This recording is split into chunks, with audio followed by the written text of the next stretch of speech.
कामती येथे MH40 AK 8993 हे वाहन मंद्रुप रोडवरून मोहोळकडे संशयितरित्या येताना दिसले। सदर वाहनास थांबवून चौकशी करून वाहनाची तपासणी केली असता त्यामध्ये विमल पान मसाला 2000 बॉक्स, V1 सुगंधित तंबाखू 2000 बॉक्स, विमल पान मसाला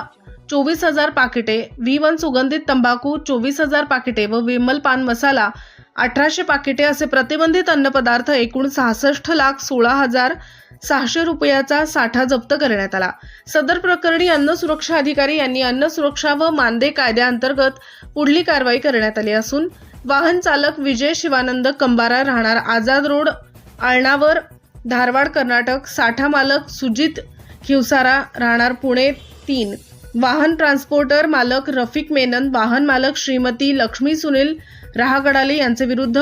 कामती पोलीस स्टेशन कामती येथे फिर्याद दाखल करण्यात आलेली आहे। सदरची कार्यवाही सहाय्यक आयुक्त सुनील जिंतूरकर तसेच अन्न सुरक्षा अधिकारी अशोक इलागेर,